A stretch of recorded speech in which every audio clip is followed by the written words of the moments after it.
Watch it bust down this piece, nigga. Come and get it. I'm riding in the beamer. Hey, we getting real local right now. The nigga smoking 757, what's up? Boy, what is you on? Hey, we getting real local. Shout out Young Crazy. You know what I'm saying? A Norfolk Lake. Shooting in the air, trying to kill the low. I'm hyped today. All right, you know what I'm saying? You ain't feeling that one? Well, I'm keeping it local, Kenny. I'm keeping it local. And I don't want you to act funny when this one come on either. I ain't even introduced the pod yet. It's Friday. Might have had a, you know what I'm saying? Have a good. See, my man get it. My man Williams get it. You know what I'm saying? Let's keep it local. Now, I know you know this one. Welcome to IDK Sports Pod. Friday, man. We fooling. We fooling. I ain't gonna lie, I've been sipping a little bit. We fooling. It's that type of Friday, Kenny. Football bats. Let's go. Dog food. Bitch, I'm a dog and we got that dog food. I fuck her for, then push her off, hopping that form. Who's in your cup is that? Ooh. Hey, shout out to the alley. I did too. I told you we get local. No, I'm just working my move. Doing Shout out to blue. Bitch, stick to me like I'm the glue. Fucking the face out like I'm the glue. These how we can't groove. Hey, man. Hey, it was some good nights. It was some good nights. Hey, man, shout out. Hey, Williams in the building. Shout out to the ABC store, man, on Cunningham Drive, man. You know what I'm saying? Shout out my man Atlas. You know what I'm saying? Hey, Williams.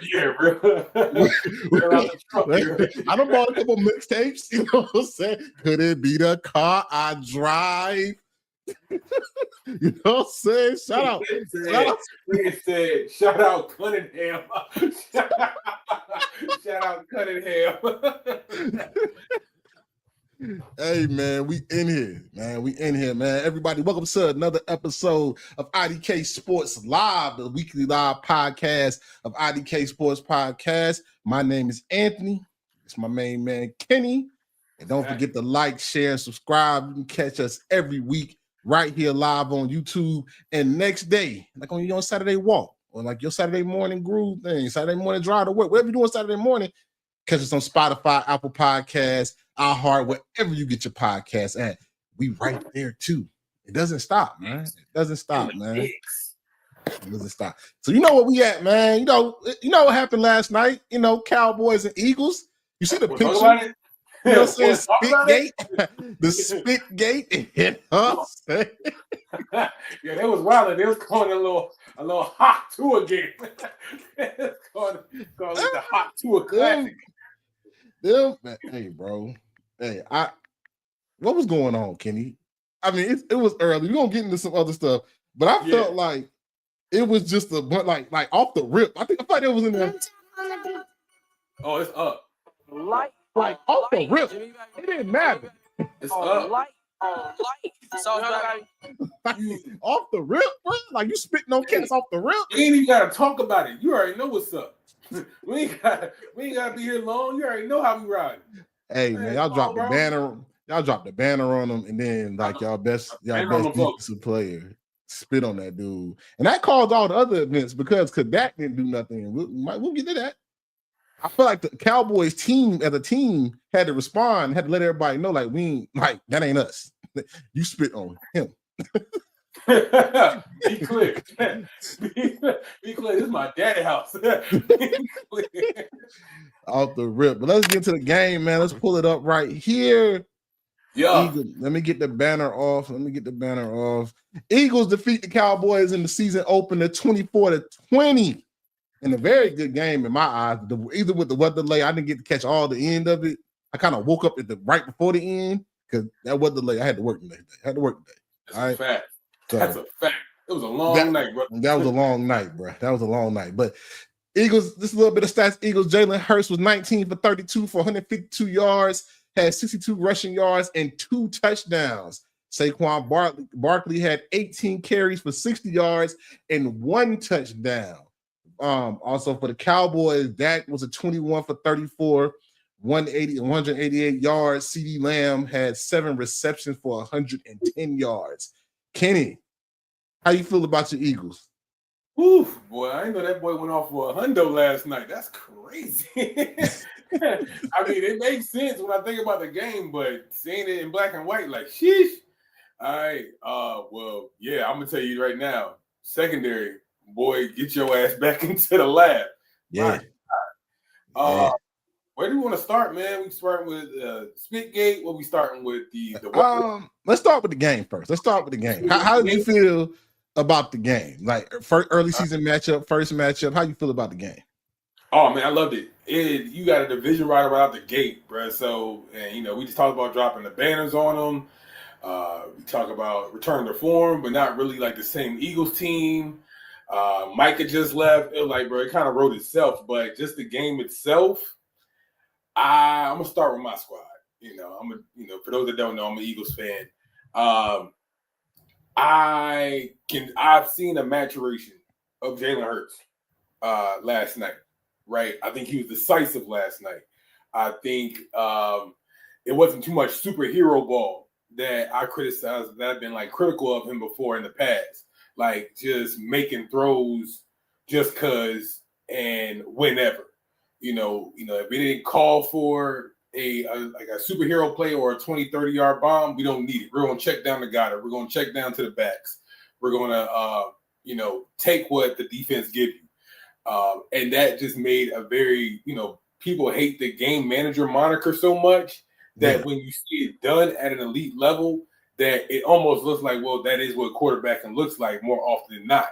So I actually appreciate how Jalen played the game yesterday. I think he played a real smart game. Saquon, good game. I don't think we're gonna get another 2,000-yard game out of him, or 2,000-yard season out of him. But that was a quality game. Well, right? No, too early, too soon. Cowboys, they can run the ball. Yeah. And I don't know. Let me get the Cowboys. All right, so the Cowboys. If I'm a Cowboys fan, I think they should be very encouraged from this game. Right. One thing I'll be very encouraged from D tackle play. Hey, Kenny Clark and the other dude, the D tackle, they about 3 deep on that deep. Before it goes inside defensive line, and they are stout. They are stout. Secondary play held up very well without Bland against a very high-powered receiving core. I know it's week 1, but they held up very well. I think Matt Eberflus kept everything in front of them, and really the only thing that y'all had open was the tight end. You know what I'm saying? So it wasn't like they got beat on big plays after big plays. They kept everything in front of them. Secondary played better than I thought, right? Now, some of the things, I think Dak played good. Dak had a good command of the offense. I do like Javonte Williams. He is a good back. I think that he's a good enough back that's better than what they had last year. Okay. Some of the things that I think that would cause us to pause is the Micah not being there was felt. Because the defensive tackles pushed the line backwards. And this is probably the best O-line they're going to play. Push the line backwards. But they was getting no pressure off the end. Dante Fowler wasn't really getting there, and the rookie got put on his ass a couple of times, right? That part might cause a little bit of pause, but that can be corrected. They can get better with that. But one thing that passed me pause with their run game is the fact that Jalen Carter wasn't there. I don't know if they run like y'all on that if Jalen Carter was there. That's something that we won't know because he decided, to swap bodily fluids with that. It's crazy. If I'm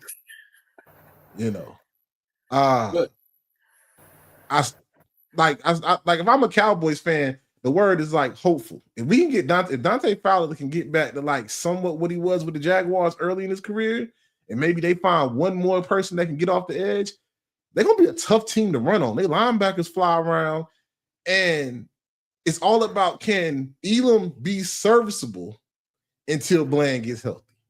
Yeah. And Tavon stay healthy. Hey, the Cowboys impressed me. I wasn't expecting much, and they kind of gave me like even in that early season loss, it kind of gave me some like, whoa, okay, they might be a little bit better than we thought. Well, yeah, bro. I mean, like you said, kept everything in front of them. They played pretty much a 2-high shell all game, like a cover 2 match zone. So that makes things a little bit easier. To take some of the load off of having to like play man press, get to the quarterback. Even out of their zone, they got to blitz their corners starting in like the second half, kind of like turn up the heat a little bit on Jalen. So even in that, he's trying to show some ingenuity from their that new defensive coordinator they got there. And like you said, this is just week 1. So hopeful is the correct word right now. I would say this being that it's just week 1, and this is probably, let's say, the worst they're going to look, barring injuries. Mm-hmm. It's, what I'm saying? At least you just kept a Super Bowl team that, towards the end of the postseason was dropping 40, 50 bombers on fools. Then, yeah, and we held them to 24, and we kept, pretty much kept them in the game. Like, I think that second half, the Eagles only scored 3 points. In terms of, like, they just had, 21 ran up on them the first half. That's, that just shows how, some good coaching went into that defense as well to know the corrections and make the changes at half. So I very much see that Cowboys defense actually kind of like, all right, we can manage. Now, like you said, those scrambles that Jalen Hurts was able to like convert on those third downs, yeah, that's Micah all day. That's Micah all day. You know what I'm saying? And I believe in some of those cases, we're not even talking about some points being taken off the board just because Micah's there and that pass rush presence is there. But hey, we're gonna have to make that up in like bunches. Not just one player is going to have to be our double-digit sack leader, but that is going to have to come from like a multitude of players getting to the quarterback. Yeah. Williams said Nakobe Dean not being out there makes a difference for y'all too. They need a little bit of leadership out there on defense. Boy, I saw Zach Bond going crazy. I mean, Nakobe was a big leader for us last year, so from a presence standpoint, I agree. But that rookie, John Campbell, that we got out of Bama, a little forced fumble, you know what I'm saying? A little pass breakup. He got deep into the seam on one. Yeah. I like the rookie, man. You know what I'm saying? I mean, of course, stack the shelves and bring the Kobe back, but at the same time, Zach Ball was going crazy. Like that long run that Miles Sanders had, he could have easily caught Buddy at like the 20-yard line. He was just trying to force a turnover. But in the same regard, he's like, nah, I just, I'll settle for stopping him at the 10. But Zach Bond was balling. Yeah. Still showed us all pro form. So for the next 3 weeks until Nakobe get back, I'm cool there. But it's that damn secondary, that CB2 position to be specific, that's gonna need some help. Because I don't give a damn who you roll out there. Jacorian Bennett, Adoree Jackson, damn Michael Jackson, Marlon Jackson, CeeDee Lamb, and Fob. Because them boys He said Michael Jackson. Them boys was getting smoked out. That CB2 position is bad, bro. That they gotta find something. Bruh, if there's one person that's gonna hate himself, it's Adoree, because that film session, today or tomorrow, whenever they get back to practice, boy, Vic Fangio is gonna cook this fool. Like, bro, he looked bad on tape, man. He looked so bad, bro. I mean, the rookie didn't look that much better. You talking about Makuba, like the safety? Nah, not the rookie, but the cat that replaced him didn't look that much better. Neither of them. That's what I'm saying. Both of them was. I don't even think your boy, even though Pickens, I think Dak wasn't really looking his way because CD was just so wide open. I don't think your boy played that well either. We'll never know because I'm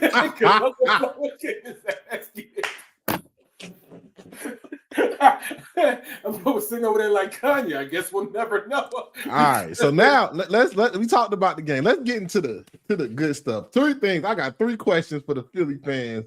Josh, you can comment if you in here. Right. First question: when is AJ Brown gonna get pissed off? Okay.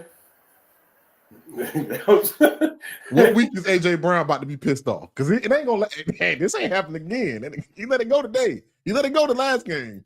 I don't know, bro, because they play the Chiefs. They play the Chiefs next week, and they go into Arrowhead. So I give it to the midweek Wednesday press conference. He's going to say something.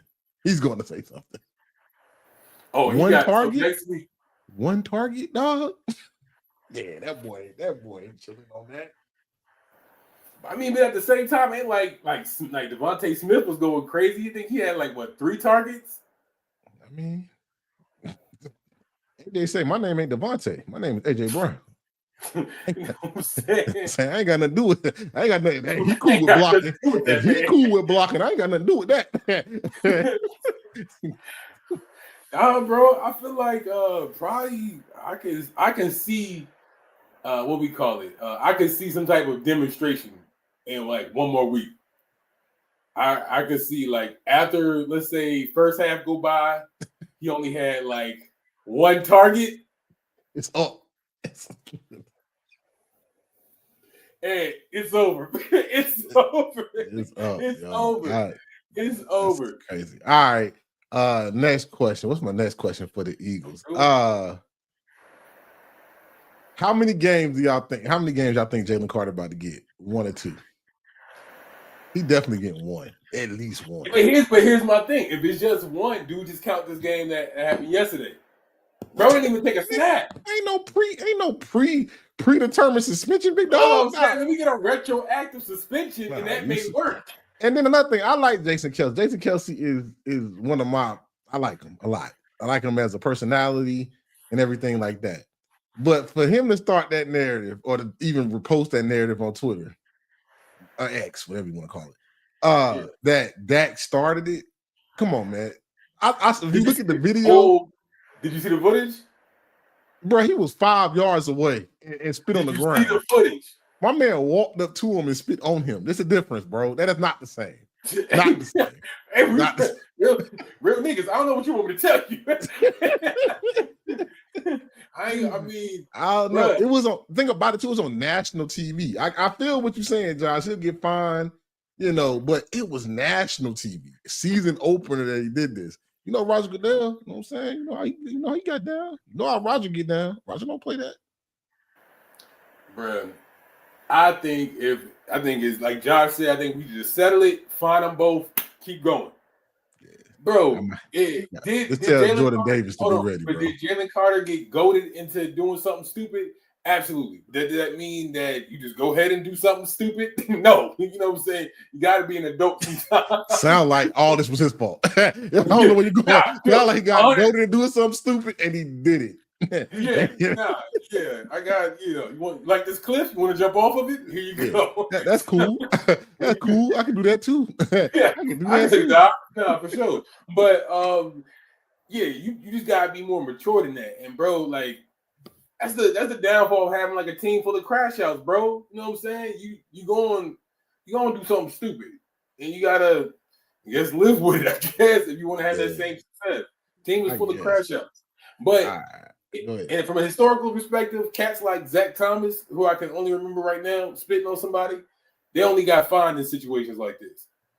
But I think just keep that same standard, bro. Find them, keep it moving. Spitting on somebody's crazy, dog. I don't care. That's just it's nasty. It's nasty. That's different, bro. Also, Dak is cool. I was about to say Dak is whoo. But what was another question? Dak a better man than me. He a better man than me. Yeah. I think we answered the CB2 question. We talked about Dak. Don't do it. No, I ain't gonna talk about that. We asked that. Ain't nobody gonna tell me what my man do. He had a headset on too. That's crazy. Okay. He had a headset on too. Evil speak no evil. Keep it moving.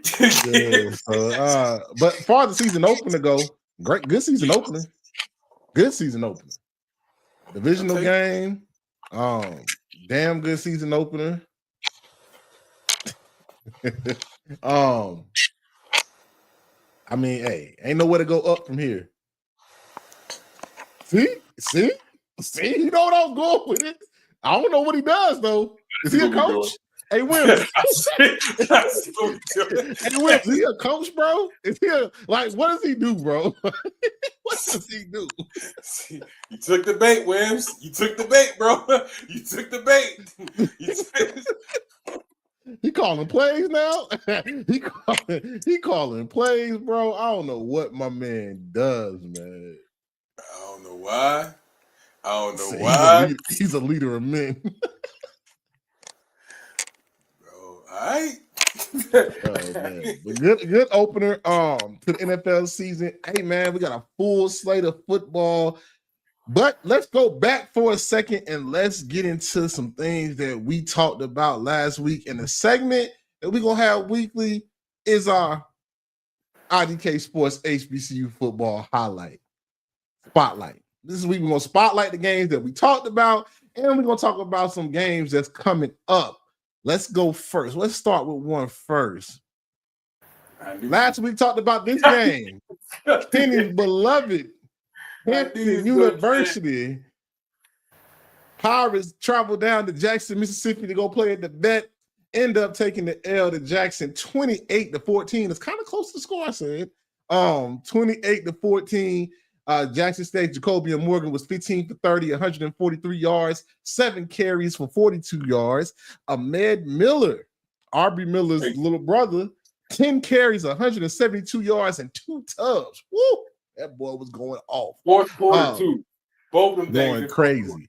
Hampton's Isaiah Freeman was 10 for 17 for 117 yards, 1 touchdown, and a pick, and 94 yards rushing. And Mashawn Ferguson led the way in receiving for 5 receptions, 59 yards, and 1 tub. I watched a lot of this game, actually, while flipping back and forth all weekend. Hampton looked good. Hampton looked good in the beginning. Them fumbles and them punt returns killed it. Killed them. I got 2 back-to-back and lost them. Killed them. Definitely that second. But one thing I will say about Hampton secondary, that secondary had them receivers on Coop. And if you don't know, them receivers at Jackson State are actually really, really good. Like you had my man Samar Savage that was killing at Prairie View A&M last year.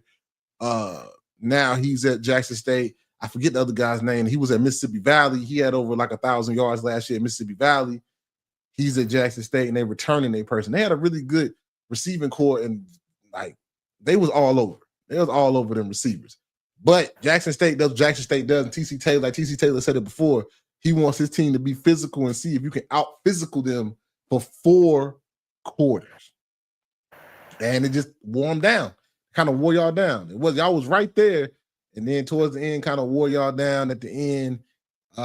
Like I said, 10 carries, 172 yards. He broke off 2 runs, big runs. Big runs in the fourth quarter. Yeah, and it had y'all pulled away.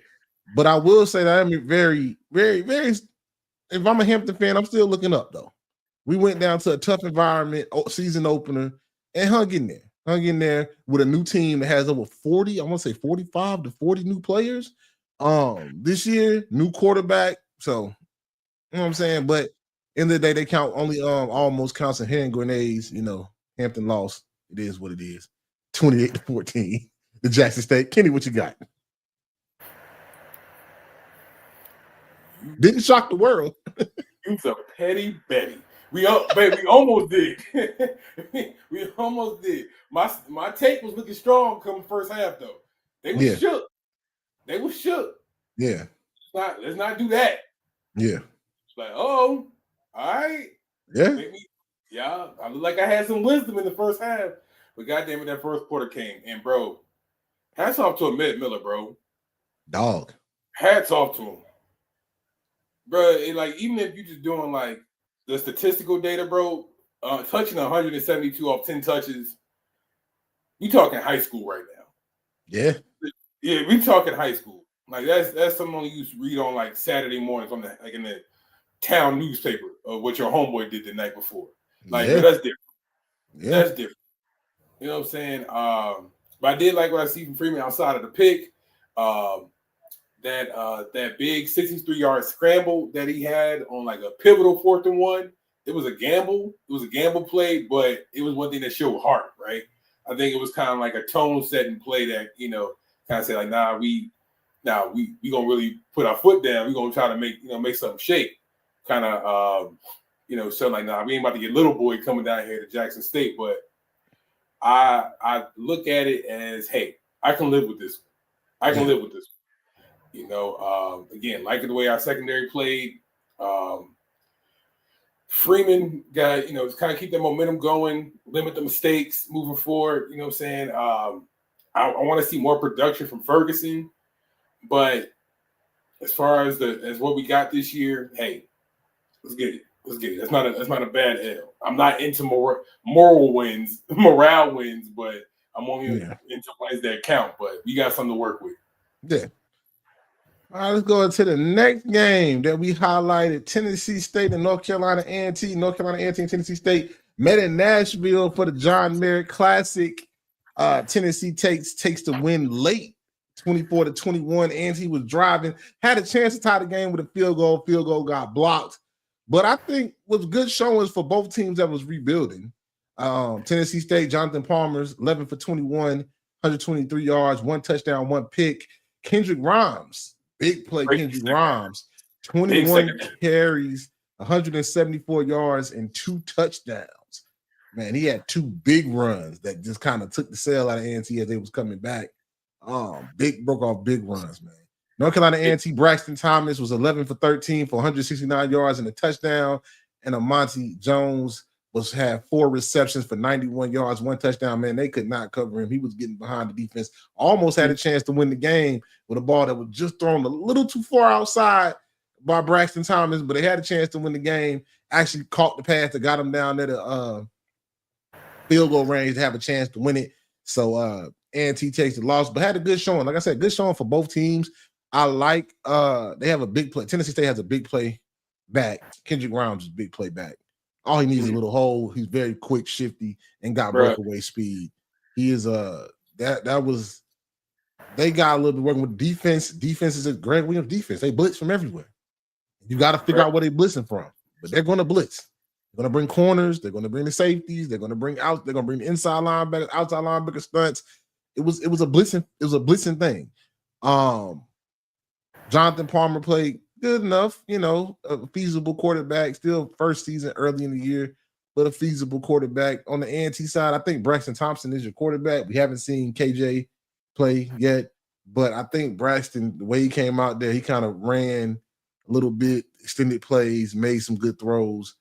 I think he's your quarterback, and the A&T defense, besides them couple of big plays, actually didn't play that bad. Defensive line did not play that bad. Had a pick in that game. I think if you're looking at both programs that maybe was unsure, I think that this is you're excited about the future. Yeah, you talk about like a game that's held to this slim margin of a victory, bro. You kind of think like, it was just stout on all sides, bro. But there's so many like statistical outliers, like the turnover battle, 3-1. We got a 174-yard rusher in this game. We got not damn near 100-yard receiver in this game. But just the little things. Like I was going to mention Tennessee State's defense. I think they had 4 sacks this game. About 13 tackles for loss in this game. It's like, bro, like the plays that shift the momentum, and not to mention, a blocked field goal in this game. Like, bro, like it was just, the moments in when the big plays needed to happen, they happened, right? And kind of like turned the course where this game could have went either way. But Tennessee State, good win. A&T, good win. Show good grit. Like I said, this is something definitely to build on, especially stepping from the shadows of last season. This is a good building block for A&T.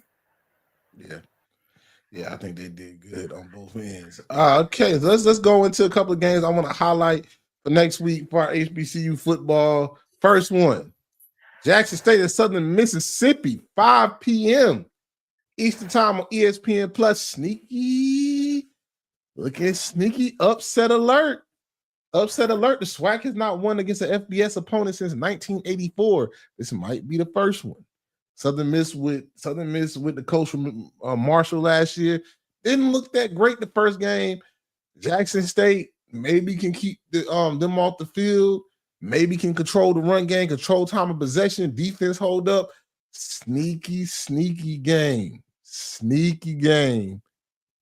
for Jackson State to win. And that's why I highlight this game. This is a sneaky upset, possibly, from not going right up the road to Hattiesburg, Mississippi, not that far away. There's going to be a lot of Jackson State fans there. So it's not going to feel like a true away game. So, sneaky upset game. From out of this lineup of games that's happening this week, as far as like HBCU games, everybody kind of got their hand of deal, right? Like I want to say Howard is going to play Temple. I think Bethune is playing Miami off the top of my head. Yeah, Bethune is playing Miami. Yeah. Yeah, but it's like South Carolina State is playing South Carolina, you know what I'm saying, this week. So it's kind of like, all right, bro, we kind of know what this week is going to be about. But out of those batch of games, this one looks believable. This one, like, all right, Taylor, what we got? This is what we doing. So let's see. I'm interested to see how it goes. I'm not going to bet. I wouldn't bet the house on it, but I just want to see how it goes. Yeah, sneaky game. Another one I got. Hold on, I gotta pull it up. Another sneaky game. Sneaky upset alert. Central coming to Norfolk to face ODU 6 p.m. Eastern time on ESPN Plus. Central lost to New Hampshire last week. Secondary got exposed a little bit, but they have a really good running back and a good offensive line. And in these games, you want to control the time of possession, keep it close, because the pressure is on the bigger school to win. Another sneaky upset alert. Sneaky upset alert. For me, I think the spread on this was like 21 points, which is not a lot for FBS school to FCS school. That's only 3 touchdowns. So even the bettors are like, this team could be close. So this is another one I say, if it's 21 points, I'll take the points. That's all I'm gonna say.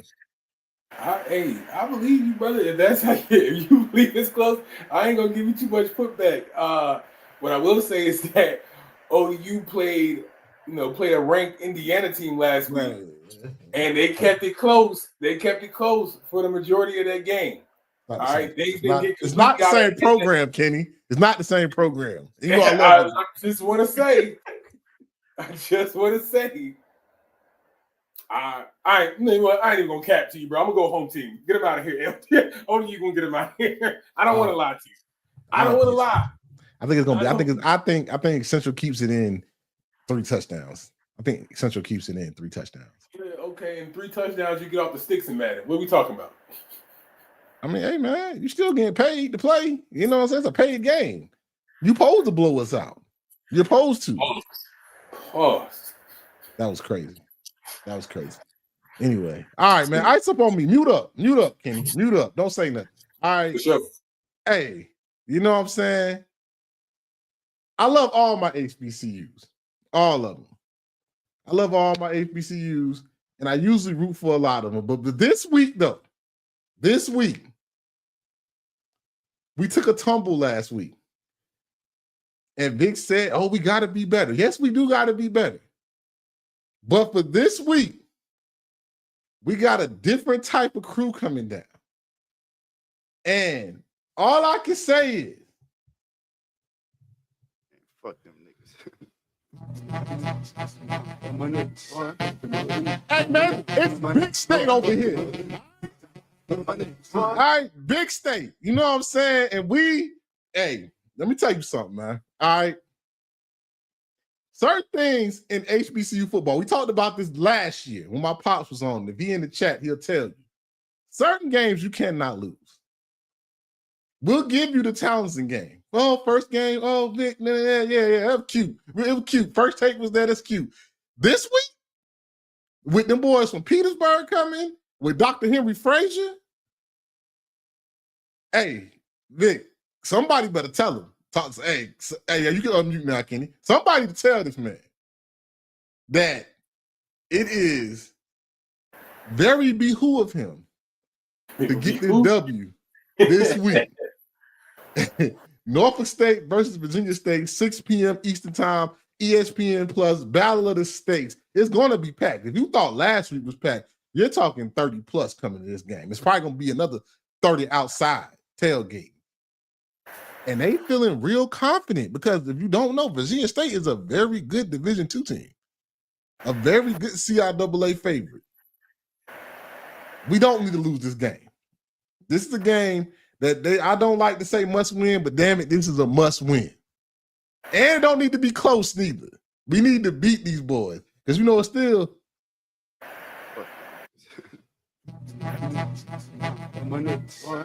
And these new kids, these new guys is there, and a lot of guys that played last year was there. Know what this games mean. It's Big State versus Little State. Now I already got to tell you who Big State is. It's behold the green and gold. And they cannot come into Norfolk and beat us because A, will never hit the end of it. A. And B, hey, man, you can't be losing a little brother, yo. I'm sorry. You can't lose a little brother, bro. Go ahead, Kenny. You can say something now. I think even while you were saying that, there was still a wide receiver roaming back there waiting for a touchdown.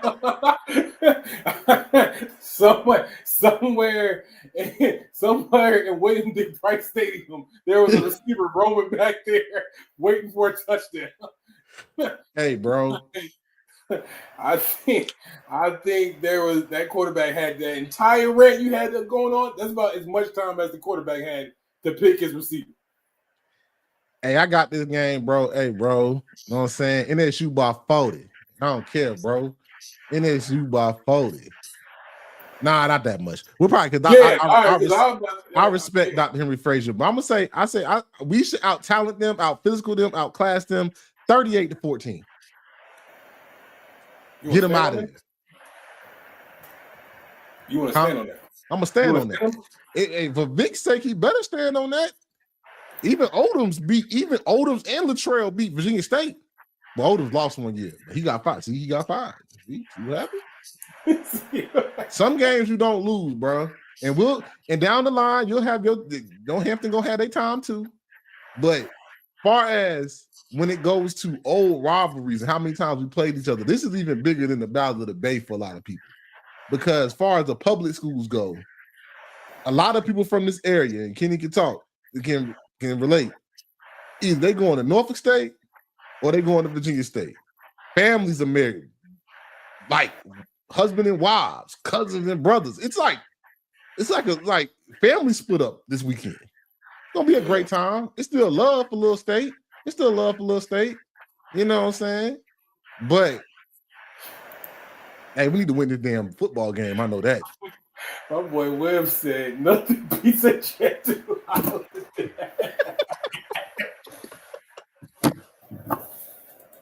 Y'all some haters, bro. Good. The more Reds ain't go on, the more this quarterback has time to find the play for a touchdown. Hey, bro. All I know is, bro, if that secondary looks anything like it did last week, Rashawn Matthews gonna have a ball. You saying Rashawn Matthews gonna have a ball. Bro had 300 damn near 350 last week. Yeah, they played Virginia State. Yeah, he played Johnson Smith, though. Got it. CIAA, they played Barton. I got it. I know they played Barton. Like, where's Barton at? I know, but most of the people listening don't know. I know what Barton at. Yeah, I get it. They played Barton. Whatever. Yeah. But, bro,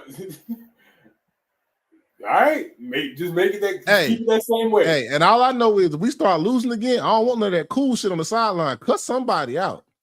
He grown ass me. He cut somebody out, bro. But before we move on, go ahead. I need to see all that Black College preseason award watch list. I need to see all that. Yeah. I need to see all that. I need King to go off. King should have 150 and 2 touchdowns. I don't care what nobody says. But we got a quarterback though. He better put Otto out there. Don't piss me off. I said it before the season started too. That Otto's our quarterback. But I don't know. They cracking on my man Israel too. That man, I think that's his name. They said, and you're gonna wear number 7. Looking like that's what I'm saying. He was trying to he kind of came into this, he walked into the season trying to be like Vic's little homie. It was like, nothing beats a Jet 2 holiday. Before we get off the HBCUs, gonna hit a couple of more games that I remember. Alcorn is playing Alabama A&M. Yeah, I think that's at 6:00. And the SWAC also Alabama State playing Southern. So what can Andrew Body follow up the performance? Can Southern look better? I think that game has a chance to be a blowout. I think Alabama State is like that. Big game in Baltimore, the battle for Greater Baltimore, Morgan State versus Townsend. Morgan State hasn't beat Townsend in like 7, probably double-digit years. And this is another game I'm watching. Because if Morgan State go out there and whoop Townsend's ass, then I know we trash. And I think that might happen because I don't think Townsend was that great. I think we were just that bad. But I digress. Interesting to see how Dale State follow up their decent performance against University of Albany. Very interested in that game because I was impressed with DJ a lot. Yeah. We said Howard playing Temple, FAMU's playing FAU. A lot of people playing money games. South Carolina State playing South Carolina. Kenneth Berry said the Lord don't really bless too many people be 6'5", 250 and throw the ball. So we're gonna try. We're gonna be there. And he plays UCF, money game. A lot of money game. Now Grambling playing Ohio State. Get a check. Hey, I'm with that. That's a nice check. They got like a meal too to go play. That's a nice check. It's a nice check. Helps the program out. So that's how HBCU sports. What you got something to say? No, not really. Like it's going to help a few, education departments on that campus. So for sure. Yeah, and it's a time to showcase yourself too. This is how you. In the money games against the Power 5 and FBS schools, this is also a time to showcase your skills. Ask Jacoby Durant, Shaq Leonard, Tariq Cohen, Marquise Bell, Hargraves. This is the time to show your individual skills. So if you get out there, like I remember when Shaq Leonard played Clemson, he looked like the best player on the field. I mean, when Hargraves had 3 sacks against South Carolina, Jacoby Durant had two picks. Tariq Cohen against Carolina ran for a ton of yards. Jermaine did too. I don't know. I might have got them mixed up. Tariq went off against one of them FBS schools. Take it back to the days of DeVaris Jackson at Alabama State. Went off against some FBS schools. So, this is the time now where you want to have your Andrew Body type games. Because then if you was kind of that guy that's on the cusp of maybe having a draftable grade, now they can see you, and now they can be like, "Hey, man, this guy can play. Nice. You got something to work with. This cat is nice." So that's up with the money game. So, let's get into some other college football before we talk about. Let's talk about the FBS guys. Let's get into the game. Game of the week, right? Everybody been talking about it. How he look and everything. Ohio State beats Texas 14-7. Ohio State's Julian Sand was 13 for 20, 126 yards and a tud. Jeremiah Smith was kind of on coop. 6 receptions for 43 yards. That was a good secondary that Texas got. Texas Archman was 17 for 30 for 170, a touchdown and a pick, and had 10 carries for 38 yards. Texas defense, however, only allowed 203 yards of total offense. This game right here, man, I think you talked about it off air. Hey, man, I know everybody talking about how bad Arch played and everything, but them defenses for both these schools, they're going to be fine. Ain't no problem. They're going to be fine. Ain't no problem. They'll be okay. They'll be there. They'll be there. I know people wanted to see Arch, and we'll get to talk about that a little bit, but 203 yards of total defense, total offense. Jeremiah Smith, that corner had Jeremiah Smith on lock. Them damn linebackers for both teams were flying around, no run lanes. Every yard was earned. Hey, man, this was only thing that made this better was October and it was cold. Only thing that made it better. A little bit of snow. I'm telling you, bro, I want to say buddy named Steele, Ohio State linebacker. Bro made some money last Saturday. Made some money, bro. All the adjectives that we like to attribute to linebackers that we see on the pro level: sideline to sideline speed, range, pass rush, stack and shed. Bro made some money. You hear me? Against some future first rounders that's there on Texas offensive line. Same goes for Texas defense. Mm-hmm. Linebackers they got. Again, one is already predicted to go first round. But, bruh, I don't really knock too much on both quarterbacks, whether it's Sand or Manning. Bro, like, you got to also keep in perspective before we start just writing them off. Like, they were playing two stout defenses. And in a week where not a lot of, like, quality defense being played. I mean, outside of this, I can probably mention maybe, like, the LSU and Clemson game where their defenses were looking like, looking like something worth watching. Yeah, we'll but outside of those four, come on, man.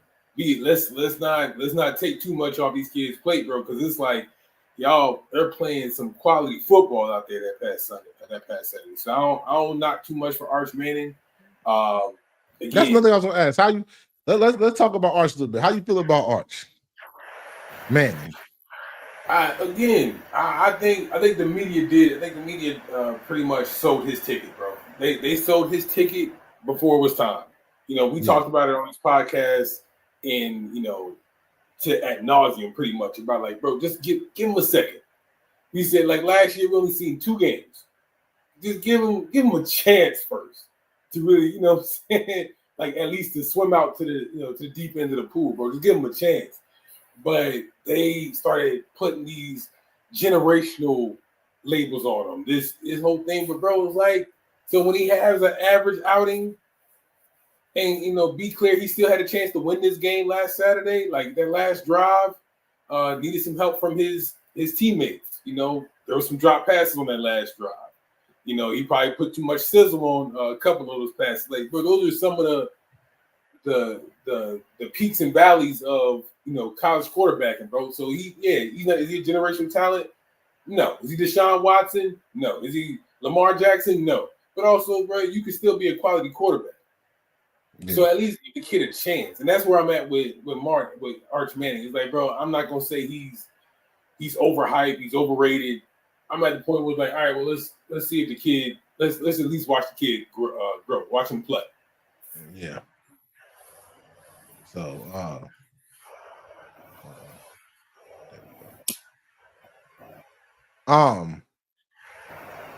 like I said, Arch Manning, I think the media hyped him up. So the same people that's talking trash about him are the same people that hyped him up. Hey, I think he's gonna be fine. He's gonna be fine. He gotta develop. He gotta develop as a quarterback. He's not a finished product. He just has to develop. Let's let him give him a season. Let him play through the ups and downs, and let's see if he gets better. Now, can we finally stop anointing people as the number 1 overall pick and Heisman front runner that hasn't even played? I don't even know how that happens. How you just jump the line over a cat like Lenore's who looked great this weekend.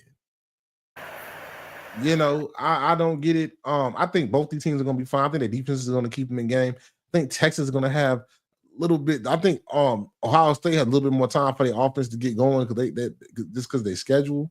I think all the Big Ten teams. I think Texas schedule is a little bit tougher.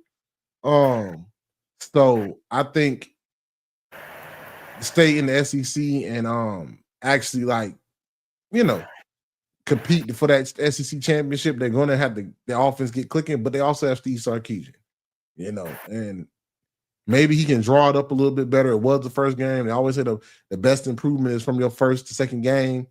Defense looks great. Defensive line looks good. All 3 levels of the Texas defense is good. They lost a lot, but they rebuilt. I'm saying that secondary looks good. Linebacking crew look good. Defensive front looks good. Maybe next game they get Arch out and let him use his legs a little bit more read option, a little bit more, maybe design run plays and get him going a little bit, and then maybe you can see maybe some of the throws he made. He made a couple throws. I said, okay, that's a little nice. Like I said, just think people just rush the gun. Let him develop. Since he has the same last name, don't mean he's gonna be like his uncle. Is both his uncles. Yeah, bro. Like, yeah, I mean, you hit the nail right on the head, bro. It's like he had again. I mentioned a pass that he hit his tight end down, like pretty much down the sideline. Perfect. Dropped it in the bucket. One thing he could have done better was walking to him. But at the same time, man, we ain't got a crown him. I mean, I think from the get-go, everybody was looking to say, "Hi, you guys are wrong." It was a witch hunt from the beginning. If he was successful, we all be like, "Yeah, I told you so." But if he's wrong, it's again, "I told you so," because it's just we're looking for the failure, we're looking for the critique, we're looking for the fall off. But again, the kid hasn't even had a chance to rise to the top before y'all wishing death on him pretty much. So it's like, bro, just give the kid a chance. Come back around like week 5, week 6. I don't have their schedule in front of me. I'm sure they played Illinois probably around that period. I want to say around week 6 sometime. But around that time, let's start evaluating him then. See what we got. See what probably have some bumps and bruises. Probably has some success, more established in their offensive scheme, and then we can reevaluate. But let's use these next couple of weeks for shit, not just for Manning, but for Sane as well. Let's use these next couple of weeks as a learning period, bro. You had a big test out the gate with Ohio State. Let's not just throw that to the wind. That was a big test, in like a debut game, somewhat of a debut game, with you being the man at the helm. So, bro, calm down, relax. He's gonna be all right, bro. And by chance, this is not gonna be his last year in Texas. Yeah. And to even go down another level, like, bro, he didn't beat out Quentin Ewers for a reason. So let's calm it down. Let's calm it down, bro. Yeah. So let's get to the other game of that night on last Saturday. LSU takes down Clemson 17-10 in Clemson, South Carolina. LSU Garrett Nussmeier was 28 for 38 for 232 and a tud. Aaron Anderson has 6 receptions for 99 yards. On the other hand, Clemson was not as great on offense. Katie Klubnik was 19 for 38 for 230 yards and a pick. And far as a team, as rushing team, they was 20 carries for only 31 yards. Man, that Clemson, that LSU defense, Brian Kelly said it was better. They were better. LSU defense was definitely better. And Cade is not it. Tried to tell y'all that. They were comparing him to Deshaun. Tried to tell y'all Cade's not it. I tell y'all a long time ago that Cade's not it. And Garrett Nussmeier played good. I can't even knock him. He played these, made the throws that had to be thrown, made some crazy throws. Some picks should have been had in that game. But I tell you. Some picks should have been had in that game, but LSU pulls it out. I was really shocked by the LSU defense. I didn't believe him. I knew they had some players on there, but I didn't think collectively as a unit that defense was like that. I think the Clemson defense still is as advertised. I think they are really good, but you can't do nothing when you're 3 and out, ain't moving the ball, can't run the ball. I don't know, bro. I told y'all Cade ain't it. Clemson has to rebound now, but that was like the main thought. Like, I was like, damn. Yeah, like, because I was kind of like hyping Cade and that's my going to this game. I was like, damn. Bruh. I can't speak for the 19 that he did complete, but overall, that was a rough ass 38 passes, bro. That was rough 38 passes. And I understand because they couldn't really get no running attack going. But boy, it looked bad. And it looked bad, bro. And again, same thing with Arch that we just got done talking about, bro. Like, they faced a hell of a defense in LSU. But he's a 3-year starter. Arch is a first year. They was at home, and he's a 3-year starter. Stop giving that man bail. But also with that, bro, like Harold Perkins, returning from injury, played out of his mind last week. They put me up on a Virginia Tech transfer. They came over to LSU this year. Clamping, bro, was out there clamping.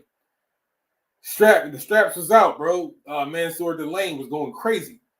You know what I'm saying? Probably played himself into a round 1, round 2 conversation just off that game tape alone, bro. Like, so they got some of these early performances, especially like in week 1, when they haven't really fleshed out they scheme or what Dabo wants or what they really like their true identity yet. We can't say too much about him being trash.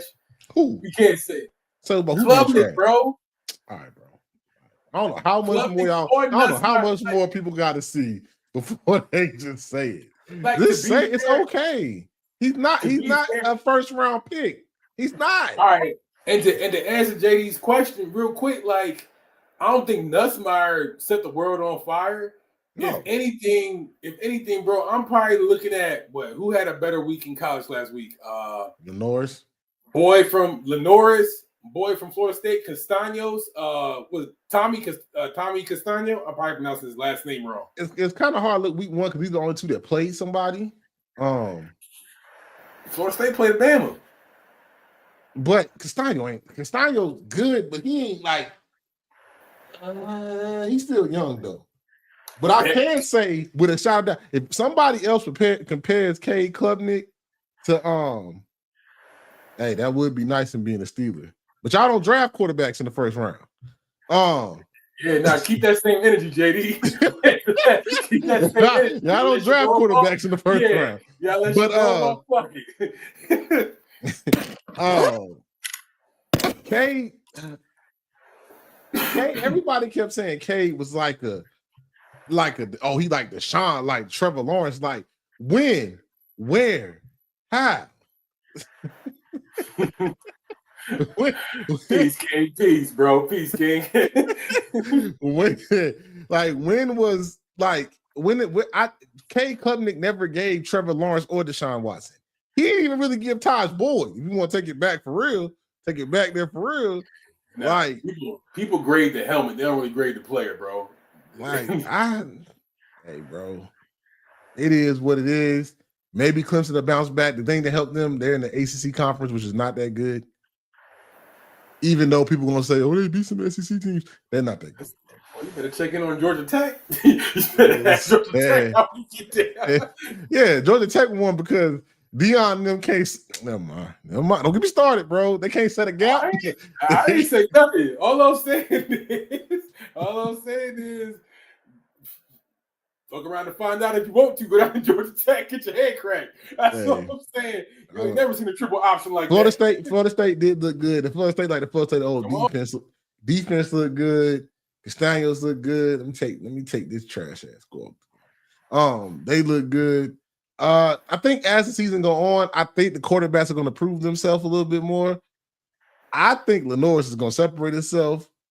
I think DJ Lagway is going to start showing who people might think he is. I think it's some quarterbacks that got something to say. Let's just put it like that. I think it's some quarterbacks that say, hey, y'all not talking about us. I thought it could be Nico, but they got smacked by Utah. It was ugly. That game was disgusting. While we at it, real quick, I'm saying don't just do away with Carson like that, bro. Carson Beck like that. You know Facts, JD. Facts. No, you know what I'm saying? They had Notre Dame on prime time on Sunday night, bro. Don't just do away with Carson like that, bro. Carson Beck looked good. Carson Beck had something to say. Even though that catch was crazy. Crazy. Stupid. But another ACC, team that could probably give Cade a. Yeah. I mean, you know what I'm saying? Bro. Like I said, end of the day, though, if they can get their run game right, that team is good enough for Clemson to still be in the playoffs. That's a really talented team. And it was game 1. But I'm just going to say, leave it there. Try to tell y'all about Cade, but y'all said, no, man, he really liked that, dog. He really liked that. Real quick, I don't know who got Quentin Johnson in fantasy, but you looking like a genius right now. That boy out here playing for his freedom papers. Let's get into some games. Let's get into some games this weekend. SEC matchup: Ole Miss and Kentucky at the 3:30 slot on ABC. People think this game might be a little closer than it might be. I think this game I think Ole Miss is going to kind of give it to Kentucky. I think Kentucky's good, but I don't think they're that good. They're not last year's Kentucky team, which wasn't good.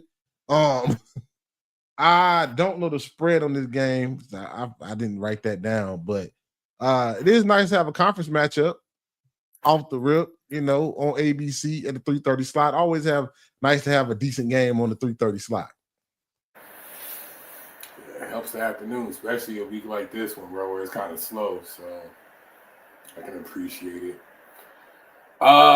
Man, what do we want to say about this? I'm kind of looking for, again, game come down to like simple things. So running the ball, turnover battle, who controls the tempo of the game.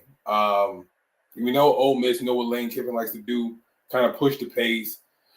Kentucky kind of like want to earn every yard. So I think I'm just going to trust coaching in this one. I'll probably go with Ole Miss as my favorite for this one. Austin Simmons had a great. Let me not say great because I forgot about his 2 picks, but he had a decent game last week. I'm about to say, I forgot. But I'll probably still would lean with Ole Miss on this one. Yeah, me too. I think Ole Miss is going to be the team to be, but it is always good to have.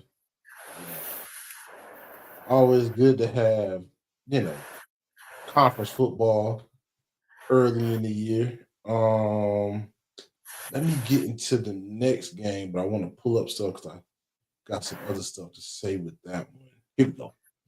All right, let me pull up that one and see if I can find that slide. I think this one is it. USF versus Florida. 4:15 Eastern time on the SEC network. I said this game is a game to watch because USF is coming off a high of really whipping Boise State's ass. A ranked Boise State team's ass early in the year. Florida played the FCS school. The reason why this game is one for me to watch is because it's a sneaky game in between another big game. All right. So Florida played Long Island last week, killed them like they were supposed to. Now you got an in-state rival coming. Yes, they are in a different conference. I think they're in the American Conference. Usually a team that you would beat. But it's a sneaky, am I looking ahead to the LSU matchup in Death Valley and not paying attention to a USF team that's probably one of the better group of 5 teams in in football, which has a chance to maybe be fighting with Tulane for the American Conference Championship and maybe a sneaky backdoor group of 5 playoff participant, right? Mm-hmm. I say this game, the spread on this one is 18.5. I do think Florida wins the game, but I wouldn't be surprised if it goes down to the wire. This is definitely a challenge for Florida, right? How they just handled FIU, or was it LIU last game? Yeah, LIU, yeah. Excuse me. So how they just straight up handled LIU, bro, that, FCS opponent, we gotta know what's going to happen. But in the same regard, this USF team is different. This is a different week, different opponent. I want to say that, especially in the defensive line for USF, tough. They're a tough bunch. I want to say they had about 4 turnovers last week in that Boise State game. So that score differential, or how USF came to win that game was by no fluke. Mm-hmm. Tough team. They're a tough team. So this is going to be very much more of a competitive game. Lagway got his work cut out for him. Going to need some more miraculous plays from Vernell Brown. So we're going to really get to see what's more in the bag for Lagway coming up this week. Yeah, man. And I think you can't just understate the fact that it's sandwiched in between what's next for Florida is LSU and at Miami. So are you looking ahead and looking past a good – and then it's at LSU. Actually, for Florida, after this game, it's at LSU, at Miami, home against Texas, then at A&M. That's their schedule after that. So are you looking ahead to the road that you got coming up and not looking at this USF team with the same what's the word I'm looking for? Same concentration that you're looking for. Like, don't look past them. And sometimes these games, people are looking past them. And you look up and it's the fourth quarter and you down 3 points to USF and they got the momentum. Now you tight. Now you tensing up because we can't afford to lose this one because we got this coming up. So this is a very interesting 4:00 game because it's kind of like sneaky. Like, watch out for the sneaky upset or the close sneaky upset. Watch out. Trapdoor's there, but don't take the bait. Just hearing that gauntlet that they got coming up, bro, they can't afford it. They need every bit of good luck and omen to go their way. Can't take USF lightly, and they damn sure can't take what the rest of the schedule lightly by any means. God bless them. So they're about 5 coming from last season. How they ended last season, they're about 5-0 right now. Florida is. They hold the historical record over USF right now. So let's keep that momentum going. Because golly, I didn't even know that wasn't even present in my mind to think about what they got coming next. So, sheesh. Come on now. Get to the big game of the weekend, the highlight of the weekend. Michigan versus Oklahoma. I think it's at Oklahoma too. 7:30 p.m. Eastern time on ABC. Michigan takes on Oklahoma. Both teams won their first game. Now it's time to see what the Brent Venable and what's my quarterback name for Oklahoma? John Mateer. John Mateer look like, and then what does my man at Michigan got with Bryce Underwood? Now it's the first real test of the season. Good non-conference test. The first test of the season. Oklahoma different this year. It's a team that can maybe contend, maybe get up there and maybe contend in the SEC a little bit better than they did last year. Maybe Brent Venables finally got the players he needs to be able to do what he need to do at home. You got Michigan coming in, saying they got their guy, the $4 million guy, got the quarterback, right? It's your guy. So what's next? I mean, how we got this going? Let me get the odds real quick. I think it's a toss-up for this game. Hold on, I got you right here. Oklahoma and Michigan. Oklahoma is favored by 4.5. I'll take that. I'll take the 4 points, the 4.5 points for Michigan and see. But I think it's a toss-up. I think it's going to be about turnovers, like it always is. Who can play the most cleanest game? Penalties, and which quarterback is going to make plays. The young guy going to freeze up in a hostile environment of Oklahoma, or is he going to be what everybody thinks he is? Let's see. Right, true, and this is a true test. You got a blue blood matchup on the road, freshman, $4 million man, bro. Let's see it. Like, bro, hey, by all means, this could, just handling the noise, the pressure, the pageantry, the everything that's gonna come with, riding into that game come 7:30 that night, bro. It's like, bro, center stage. This is the game we talked about, or probably the highlight or a highlight matchup for this week, bro. I can't tell you. I mean, last week was pretty decent. Then you went 20 or 30, one tud, no major mistakes. Yeah, bro. But you're also looking at some, just based off of last week, John Mateer stepped firmly into that Heisman candidacy with his performance last week. So this actually sneakily turned to like a quarterback duel that's going to have some scouts looking at it. Just to make sure our projections are right on Underwood and actually looking for a QB of the future in Mateer. So center stage, prime time, Saturday night, we got a show. Yeah, man. It's a big college football games coming up this weekend. It's always big games on college football, Saturdays. But As I said, this week we have some.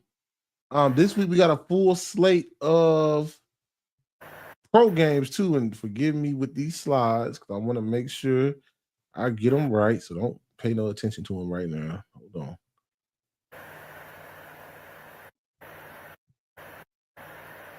All right, let's go to the first thing. Kenny got his fantasy football stardom sit-em weekly thing that's gonna help some of y'all out here with fantasy football. Because here at IDK Sports, we here to help.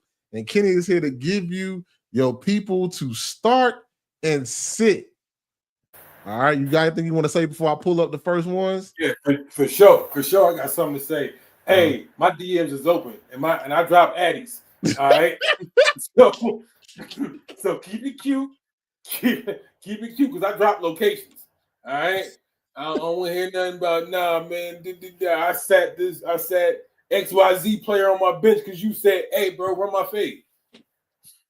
I'm looking to catch some nice we can catch a nice fade over it, bro. Don't play with me. All right, let's go in. Hey, what you doing? I got this is gonna be the new theme music for Kenny shit, because you know he's got. All right, this is what we got. The weekly Kenny's fantasy football stardom and sit-em. Yeah. Here we I go. ain't nothing like the mother fantasy niggas. I will whoop your ass in reality. Let's start with sit-em. Sit-em, for sure. All right, we're going to start my man Jerry Judy, bro. Hey, don't look for nothing. Don't look for nothing. Put him on the bench, bro. It's cool. It's cool. Sit it and forget about him, bro. He is from picking up from last season, step firmly to his wide receiver one spotlight, but that ain't the game for this. They're going up against the Bengals. Travion Henderson coming off a big payday. Let's see how much money that paid for. So let's see that. Not too much time for Joe Flacco. You ain't gonna get too many targets. Justin Fields, boy, you done fucked up now. You done fucked up now. Hey, bro. I saw your nervous energy in preseason. Now we about to go into the regular season. Forget about it, bro. I would expect a big game from Braylon and Breece Hall, but not you. Sit it on down, gang. Let's go, Ed. All right, let's go. That's the sit-em. Let me get you pulled up here with the. It might be the same one. Hold on. Oh, no, it's not. Start him. I'm going to start with my dog, my ace. I called it from the beginning. My boy Travion Henderson. Let's get it. Hey, bro, I had him as a sneaky target going into fantasy drafts this year. I think he has a very favorable matchup with the Raiders, kind of like set the tone as far as his run ability, yards after the catch. I can kind of see some explosiveness and some gadget plays. This is just going to be like an early season demonstration for Henderson. Start him up. Thank me later. I can see an easy, about 12 to 17 point projection from my boy, especially if you put him in that flex option. Jalen Carter. Again, we got the Colts this week. Launch the bomb. Strike the band and launch the damn bomb. You're dropping 20 points on their damn head top, Water. Let's get it. Two is back. Let's ride. Hey, man, right there. You can catch the slides on IDK Sports Pod 23 on Instagram and our TikTok page, because right there is Kenny's starter or sitter. I drop locations.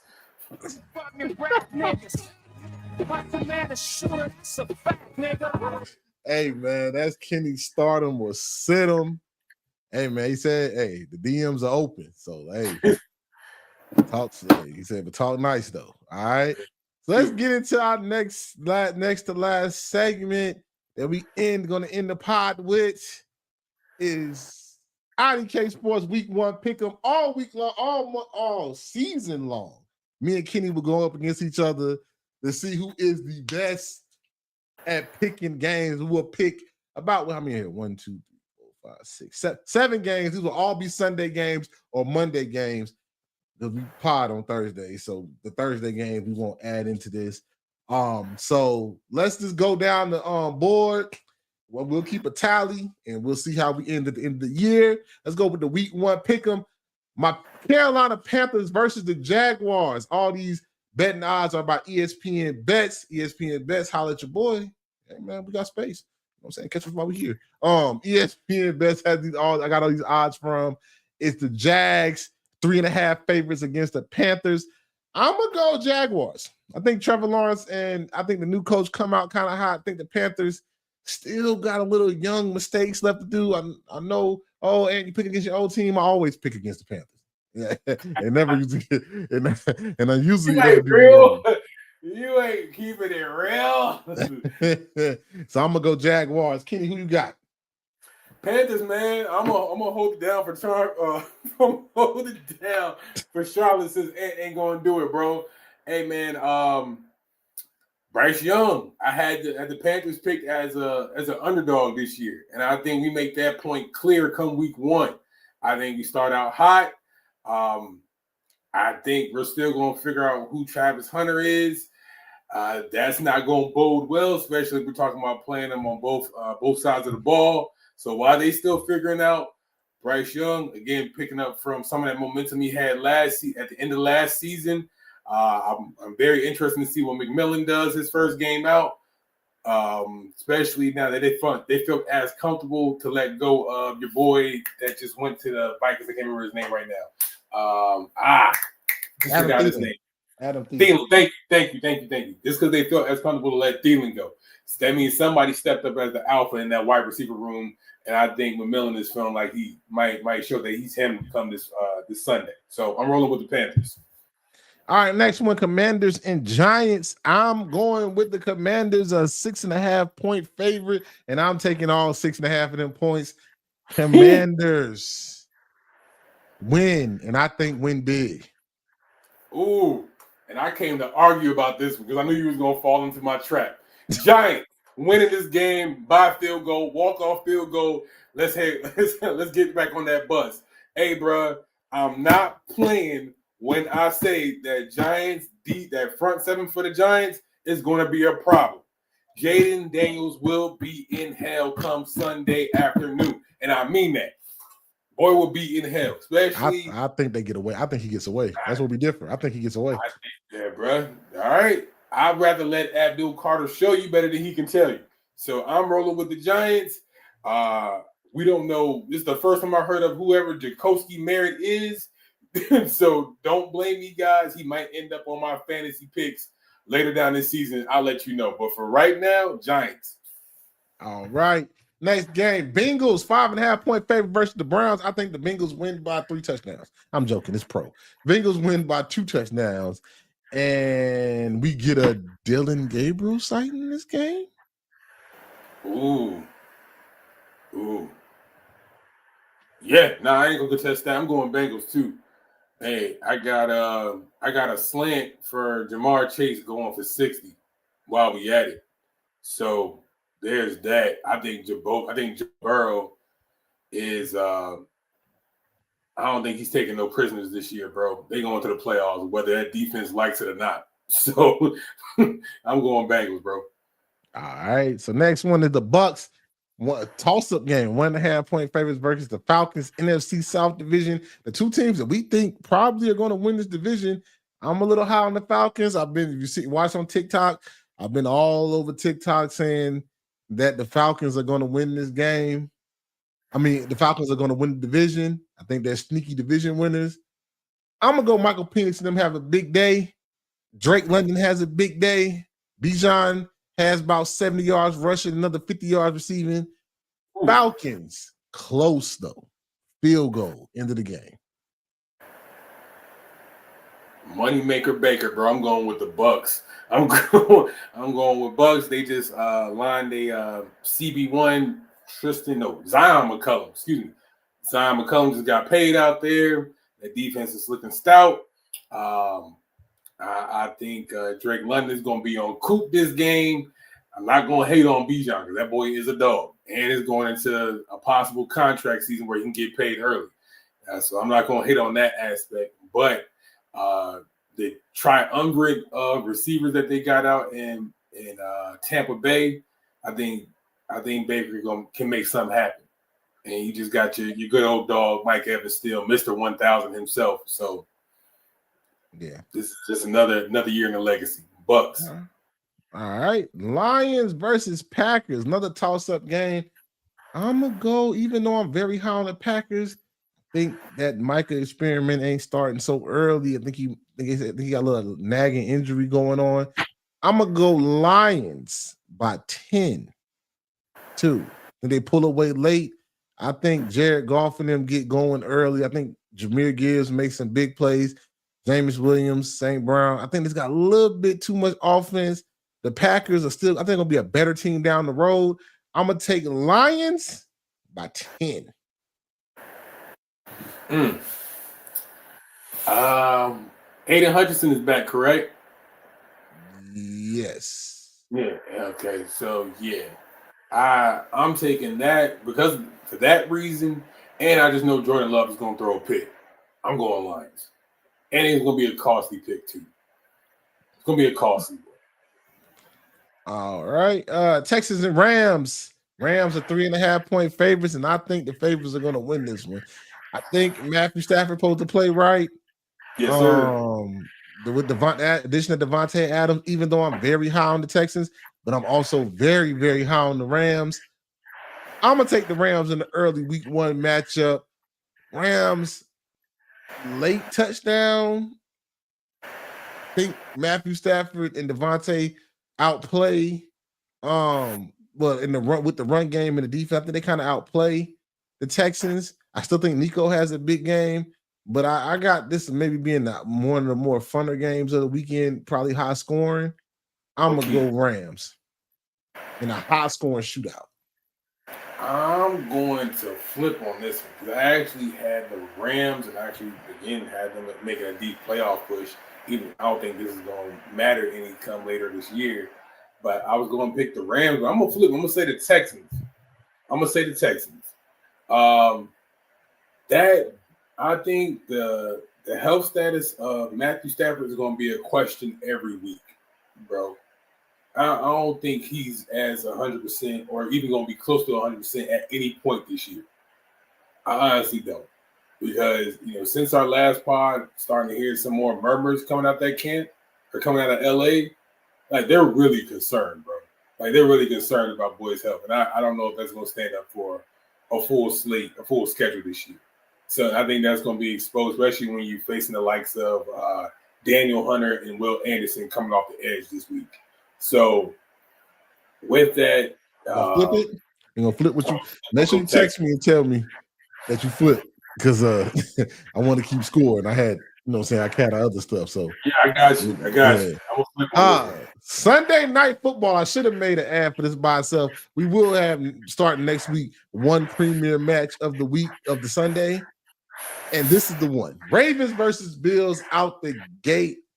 Ravens are 1.5 favorites, basically a toss-up. Vegas doesn't know.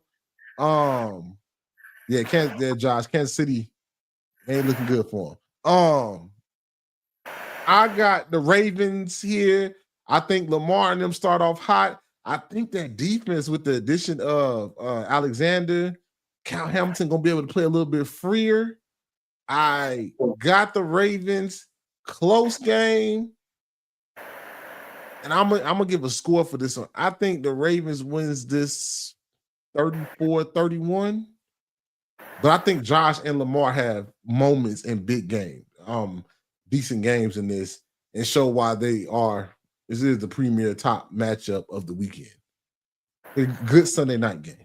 Really good Sunday night game. Don't miss it. Yeah. I think on paper, this is a hell of a start for a Sunday night game. No question. This is a marquee matchup. Especially when you got like a perennial MVP and just our last year's MVP and Josh Allen, bro. Chargers just won, bro. Oh yeah, okay. I like to see it. The fall of Patty Mahomes. We ain't gonna bring that topic back up. Hey, Hey, you want to know something funny? Hey, I'm gonna let you go, but hey, go back and look at our last pod for NFL kickoff season. I said this is going to be a gritty win for the Chargers, and I said 28-21. That was my exact score. So don't call me Nostradamus, just call me the Negro Diamond. You know what I'm saying? Yo, but nah. Yeah. I got Ravens. I got Ravens this game too. I actually don't even have this close. If I'm being honest. Ooh. I'm calling BTA. I'm calling BTA alert. Ooh. BTA alert on this one. What makes you say that? I got Derrick Henry stomping a foot in somebody's chest this week on prime time. But James Cook just got his contract too, though. All right, that's fine. Again, like you just said, between the addition of that safety from Georgia, Malik. What's his name? I can't remember his name right now. Malik there, and now they added Jari. Kyle Hamilton's in the box. He's just a rover player that can just be an all-time weapon right now. So that being the case, you can now deploy a spy on Josh. Bruh, I think from top to bottom, this Ravens defense is going to be in the top 5 this year, probably top 3. That the moves they made this offseason was surgical. So that, again, I know we still ain't got a true wide receiver 1 for the Ravens. I think D-Hop is back out there. Am I right? Maybe. But even in that case, Lamar going to make you right every day. So I got BTA alert on this one. Ravens up by, I got it 31. I go 31 14, maybe 10-14. Oh, you got real BTA. BTA. Allen with 2 picks. That's hold on, I'm looking for something while we're talking. Anyway, hey, that's a surprise. Hey, tell them to put it on FanDuel. tell them to put the brand up, Josh. Like, wait a minute. You said Josh better than all right, yo. All right, bro. All right, Josh better than Lamar now. We'll see. Good week 1 matchups. I mean, hey, we'll come back next week. This is every week. Every week, IDK Sports Podcast, week 1 pick 'em. Me and Kenny will give our picks. We'll highlight them next week. See who do better out the year. Who can pick the games better? I'm kind of hot right now. You know what I'm saying? I called this Chargers game. Go back and look at the NFL kickoff show. It's still out there on YouTube now, exclusively on our YouTube channel. Don't forget to subscribe to the YouTube channel and everything. Before we get up out of here, man, Kenny, I do want to say something that I saw and was brought attention to me, and some people might not think it's a big deal, but I think it's a huge deal.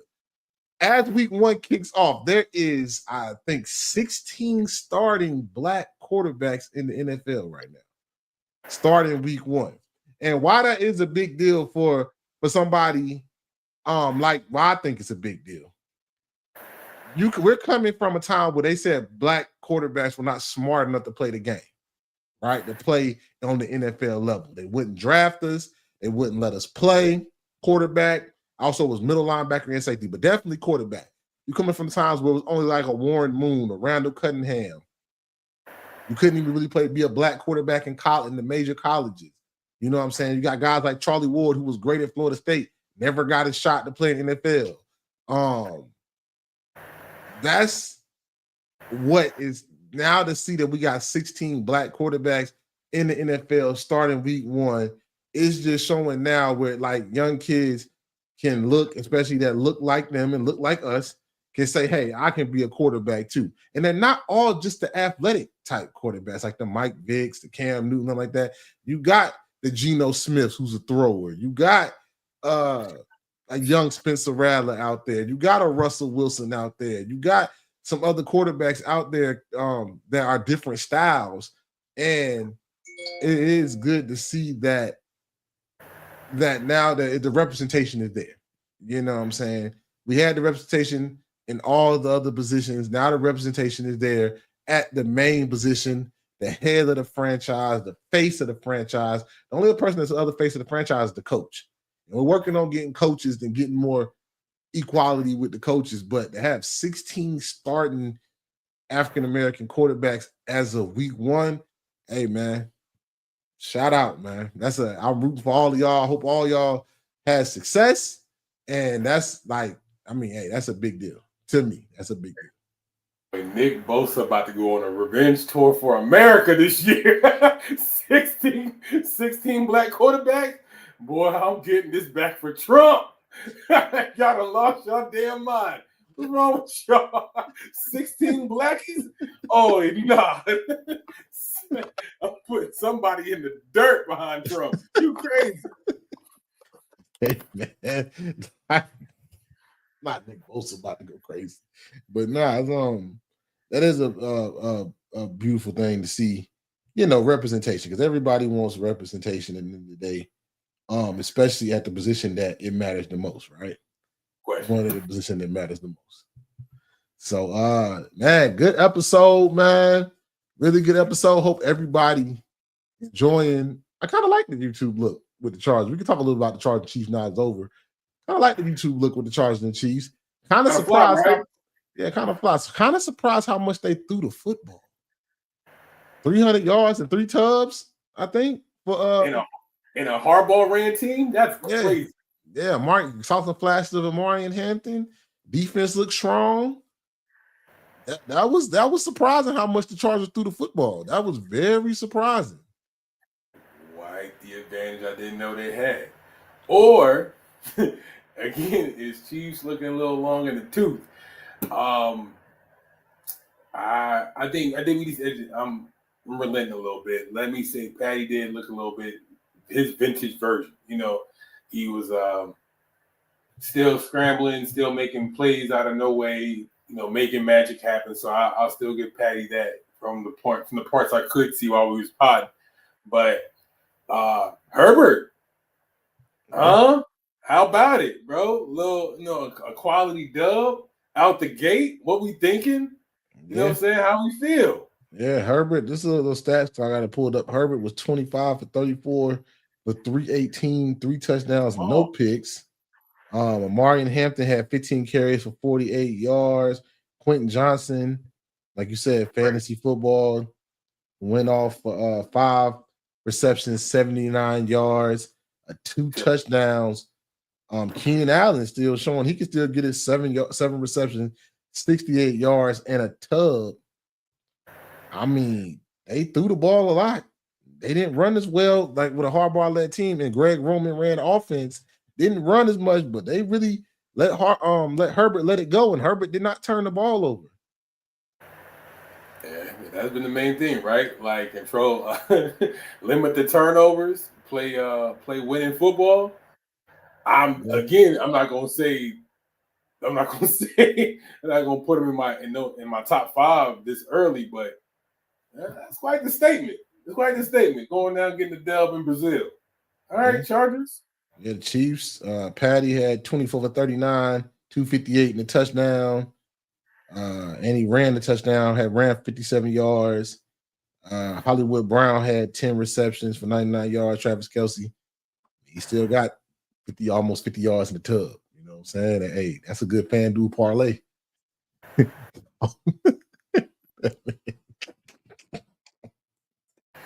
All right, bro. Let's go ahead and wrap this up. Bro. No, why you ain't no Travis, bro? Yeah, he played. He still got open. Bro, don't make me do this. Go ahead and wrap this up. Hey, why you ain't? All right, I'm trying to call the game, man. We IDK Sports Podcast, man. This the premier spot, the top sports with the average guys, man. That's what people came here for. The talk sports with the average guys. Me and you are the average guys. Like, share, comment, subscribe, bro. Come on. You know what I'm saying? But like that.